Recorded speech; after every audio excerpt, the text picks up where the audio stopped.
ഹരി ഓം. തികഞ്ഞ സന്തോഷത്തോടുകൂടി മാത്രമല്ല എല്ലാം ഭഗവതിയുടെ നിശ്ചയമാണെന്ന പൂർണ്ണ ബോധ്യത്തിലാണ് ഈ വേദിയിൽ നിൽക്കുന്നത്. വാഗ്ദേവതയായ ഭഗവതി അനുഗ്രഹിക്കണമെന്ന് പ്രാർത്ഥിച്ച മാനവസേവ എങ്ങനെയാണ് മാധവസേവയാകുന്നത് എന്ന് ഇങ്ങനെ അനുനിമിഷം നമുക്ക് മുന്നിൽ ജീവിക്കുന്ന വ്യക്തിത്വങ്ങൾ ഉണ്ടാകുമ്പോൾ അവരെ ദീർഘദണ്ഡം നമസ്കരിക്കാതെ വയ്യ. അർപ്പിച്ചിരിക്കുന്ന കർത്തവ്യം സ്നേഹവീടും സ്നേഹസ്പർശവും എന്ന് പറയുന്ന രണ്ട് പ്രധാനപ്പെട്ട പ്രോജക്റ്റുകളാണ്. മൺദ്വീപവാസിനിയായ ഭഗവതി സർവ്വതും ഹിതമാക്കി തരട്ടെ എന്ന് പ്രാർത്ഥിച്ച 2 മിനിറ്റ് കൊണ്ട് പ്രഭാഷണം നിർത്താം. മാണിക്യ വീണാമുപലാളയന്തിമ്മദാലസാം മഞ്ജുളവാഗ്വിലാസാം മാഹേന്ദ്ര നീലദ്യുതി കോമളാംഗീ മാതംഗ കന്യ മനസാ സ്മരാമി ചതുർഭുജേ ചന്ദ്രകലാവദംസേ കുജോന്നതേ കുങ്കുമരാഗശോണേ പുണ്ട്രേഷു പാശാങ്കുശപുഷ്പബാണഹസ്തേ നമസ്തേ ജഗദേകമാതാം. ലോകം മുഴുവൻ സർവ്വ ഹിന്ദുക്കളെയും ചേർത്ത് നിർത്തുന്ന, ഹൈന്ദവം എന്ന സംസ്കൃതിയെ ചേർത്ത് നിർത്തുന്ന ഒരു നൂൽ ചരടാണ് നാമജപം എന്ന് പറയുന്നത്. ആ നാമജപത്തിൽ ഇങ്ങനെ നമ്മൾ കൂടുതൽ ഒരു മാലയിലേക്ക് മുത്തുകൾ കൊടുത്താൽ എങ്ങനെയോ അങ്ങനെ ഓരോ ഭവനങ്ങളും ചേർന്ന് വരണമെന്ന് വിചാരിക്കുമ്പോൾ ഹൈന്ദവം എന്ന് പറയുന്ന സങ്കല്പം, സനാതന സംസ്കൃതി എന്ന് പറയുന്ന സങ്കല്പം, it comes to reality that the mere verbal logos. അങ്ങനെ നമുക്ക് ചിന്തിക്കാൻ പറ്റണം എന്ന് പ്രാർത്ഥിച്ചുകൊണ്ട് സർവ്വതും ഈ സ്നേഹവീടും സ്നേഹസ്പർശത്തിലേക്കും വരുന്നതിന് മുമ്പ് ഒരു കാര്യം, സ്വന്തമായിട്ട് തലചായ്ക്കാൻ ഒരിടമില്ലാതിരിക്കുക എന്ന് പറയുന്നത് നമ്മുടെ ഏവരുടെയും ദുരവസ്ഥയാണ്. കഴിക്കാൻ ആഹാരവും ഉടുക്കാൻ വസ്ത്രവും സ്വന്തമായി തലചായ്ക്കാൻ ഒരിടവും ഉണ്ടാവാതിരിക്കുക എന്ന് പറയുന്നത് ഏറ്റവും അർഹതപ്പെട്ടവർക്കായി, those who deserve at its core, those who deserve at its best, അവരെ തെരഞ്ഞുപിടിച്ച് അർഹമായ കൈകളിലേക്ക് അർഹമായ രീതിയിൽ തികച്ചും നാരായണ സേവ പോലെ ഇതൊന്നും എന്റേതല്ല, ഈ തന്നതൊക്കെ ഞാനിതാ തിരിച്ചു തരുന്നു എന്ന സമർപ്പണ ബോധത്തോടുകൂടി വിവേകാനന്ദ സേവാ സമിതി, പ്രത്യേകിച്ച് നമ്മുടെ ശിവലാൽജി ഇത് പറയുമ്പോൾ മാസങ്ങൾക്ക് മുമ്പ് ഇത് പറയുമ്പോഴേക്കും അറിഞ്ഞുകൂടാ. കാരണം ഇന്ന് മറ്റൊരു ക്ഷേത്രത്തിന്റെ യജ്ഞവുമായിട്ട് ബന്ധപ്പെട്ടുള്ള വിഷയങ്ങൾ ഇങ്ങനെ നടക്കുന്ന സമയം. അപ്പോൾ ബാക്കിയൊക്കെ വിധി പോലെ ഭഗവതിയുടെ 32 വർഷമായിട്ട് ആഴ്ചയിൽ ഒരു ദിവസമെങ്കിലും വരുന്ന നടയാണ് അമ്മയുടെ നട. 32ാമത്തെ വർഷമാണത്. ഒരു ദിവസമെങ്കിലും വരാതിരുന്നിട്ടില്ല, ആഴ്ചയിൽ ഒരു ദിവസമെങ്കിലും നാട്ടിലുണ്ടെങ്കിൽ. അപ്പൊ തികച്ചും യാദൃശ്യമായിട്ടാണ് ഞാൻ ഇങ്ങനെ ശിവലാൽജിയോട് പറയുന്നത്. ഓ ശരി. അപ്പൊ പറഞ്ഞു, സാർ അത് ഏറ്റവും സന്തോഷകരമായ ഒരു കാര്യമാണല്ലോ. അതിനേക്കാളും എനിക്ക് സന്തോഷം അർഹതപ്പെട്ട 2 പേർക്ക് ഒരു വീട്, നമുക്കൊരു വീടിന്റെ ഒരു കട്ടയോ ഒരു കട്ടിളയോ എടുത്ത് സ്വന്തമായിട്ട് വയ്ക്കാൻ നമ്മൾ പെടുന്ന പെടാപ്പാട് നമുക്കറിയാം. ആ സമയത്താണ് ഒരു കൂട്ടം ചെറുപ്പക്കാരുടെ കൂട്ടായ്മയായ ഇതം നമമ, ഇതൊന്നും എന്റേതല്ല, പരോപകാരം ഇതം ശരീരം എന്ന് പറഞ്ഞ് ഈ തന്നതൊക്കെ എന്തൊക്കെ പ്രപഞ്ചം നമുക്ക് തന്നു അതൊക്കെ തിരിച്ചു കൊടുക്കുന്നു എന്ന് പറഞ്ഞ് നമ്മളിൽ 2 പേർക്ക്, അർഹരായ 2 പേർക്ക് സ്വന്തമായി ഭൂമി ഉണ്ടാവണം എന്നൊരു നിബന്ധന മാത്രമേ ഉള്ളൂ. അർഹരായ 2 പേർക്ക് താമസിക്കാൻ ഒരു വീട് ഈ മനുഷ്യന്റെ ഏറ്റവും വലിയ സ്വപ്നമാണ്. എക്സോറോ ആരും ആയിക്കോട്ടെ, there is no other dream, no other bigger dream than this for a very common man. അത് തിരിച്ചറിഞ്ഞുകൊണ്ട് വിവേകാനന്ദ സേവാ സമിതി ഇങ്ങനെ ഒരു ഇനിഷ്യേറ്റീവ് നടത്തുമ്പോൾ ഒരു കാര്യം മാത്രമാണ് എനിക്ക് ഈ പലപ്പോഴും വിവേകാനന്ദ സേവാ സമിതിയുടെ പല ആക്ടിവിറ്റീസും കാണുമ്പോൾ ഞാനിങ്ങനെ വളരെ ക്ലോസ് ആയിട്ട് ഒബ്സർവ് ചെയ്യുമ്പോൾ എനിക്ക് തോന്നും, ഇല്ലേ, കേവലമൊരു കൊച്ചു മടപ്രാവിനായി പോലും ജീവനെ ദാനം ചെയ്യാൻ ഭാരതം പഠിപ്പിച്ചു. ആ ഒരു സംസ്കൃതിയുടെ പിൻതലമുറക്കാരാണ് നമ്മൾ. ശിവി മഹാരാജാവ് ഒരു മാടപ്രാവിന് വേണ്ടി തന്റെ ശരീരത്തിന്റെ ഒരു ഭാഗം അറുത്തു മാറ്റുമ്പോ ആ സംസ്കൃതി കണ്ടു പഠിച്ചവരാണ് നമ്മൾ. കാഞ്ചന പട്ടാംബരം കൈവിട്ടു നിസാരമാം കാവിമുണ്ടുടുക്കുവാൻ ഭരതം കാട്ടിത്തന്നു.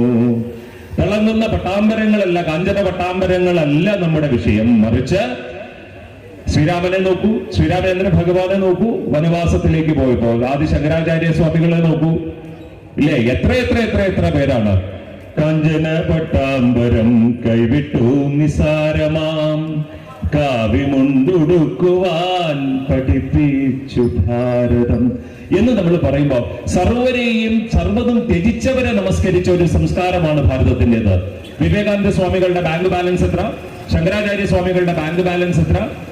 നമ്മൾ നമസ്കരിച്ചിട്ടുള്ള ഓരോരുത്തരെയും നോക്കൂ.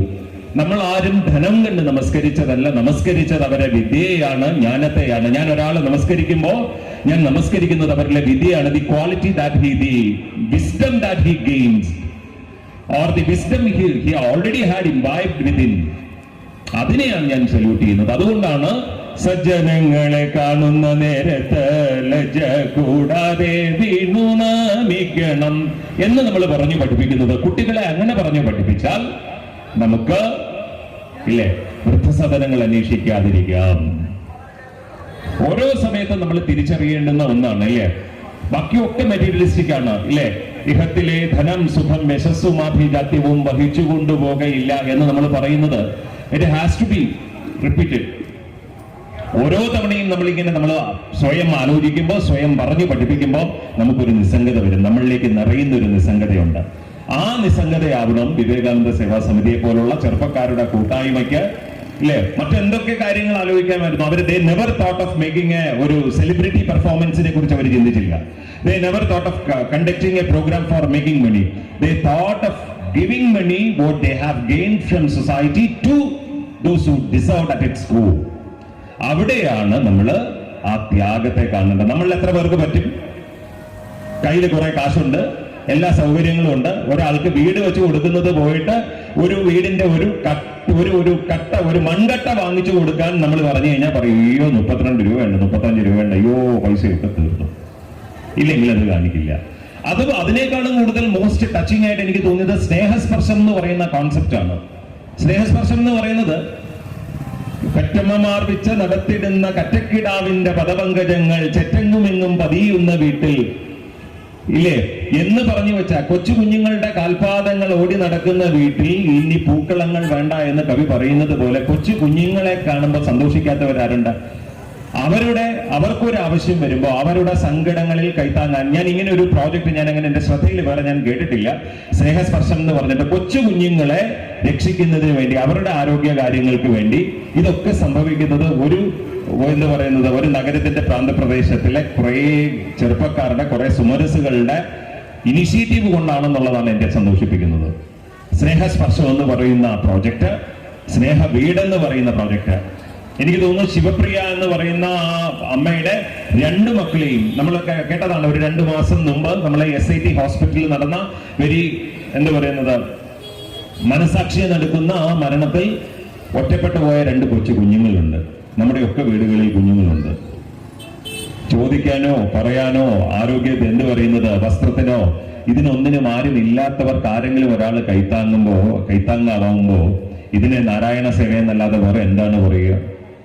ഇതിന് നാരായണ സേവ എന്നല്ലാതെ ഏത് മഹാക്ഷേത്രത്തിലെ എന്ന് പറയുന്നത് ഒരു സഹസ്രനാമ ജപത്തിനേക്കാളും പുണ്യമല്ലേ? വിശക്കുന്നവന്റെ മുമ്പിൽ ആഹാരമായും ദാഹിക്കുന്നവന്റെ മുന്നിൽ വസ്ത്രമായും ഈ കുഞ്ഞുങ്ങളുടെ മുന്നിൽ ഇല്ലേ അവരെ മുഴുവൻ ഏറ്റെടുത്തുകൊണ്ട്, അവരുടെ മുഴുവൻ ചെലവും ഏറ്റെടുത്തുകൊണ്ട് നടത്തുന്ന ഈ 2 പ്രോജക്റ്റുകളും ഇല്ലേ സാക്ഷാൽ അന്നപൂർണേശ്വരിയായിരിക്കുന്ന ഭഗവതി, വാഗ്ദേവതയായിരിക്കുന്ന മൂകാംബിക ഭഗവതി, വാഗ്ദേവതയായിരിക്കുന്ന ഭഗവതി, സത്യത്തിന് സാക്ഷിയായ ഈ കരിക്കകത്തമ്മ സർവ ഐശ്വര്യങ്ങളോടും കൂടി ഇല്ലേ ഭഗവത്ഗീതയിൽ പറയുന്നത് പോലെ ഒന്നിന്റെയും കർത്തൃത്വം ഏറ്റെടുക്കാനില്ല, ഒന്നിന്റെയും കർത്താവും ഞാനല്ല, ചെയ്യുന്നതും നീയേ.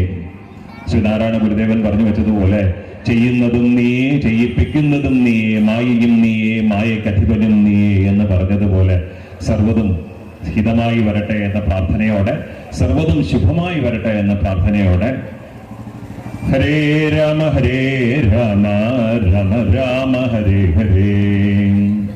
ഒരു തവണ നാമം ജപിക്കാമോ? ഒരു തവണ നാമം ജപിച്ചാൽ നിർത്താം. ഒറ്റ തവണ ഇല്ലേ? നാമം ജപിക്കാൻ മാത്രമാണ് ഹൈന്ദവ സംസ്കാരത്തിൽ ഹിന്ദുവിന് മടി. നമ്മളെയൊക്കെ ചേർത്ത് നിർത്തുന്ന ഒരു സംസ്കൃതി അതാണ്. നമ്മളെയൊക്കെ ചേർത്ത് നിർത്തുന്ന വീട്ടിലെ 4 പേരെയും 4 പേരുണ്ടെങ്കിൽ 4 പേരെയും ഒരു കാലത്ത് ചേർത്ത് നിർത്തിയിരുന്നത് ഈ യൂണിറ്റിയാണ്.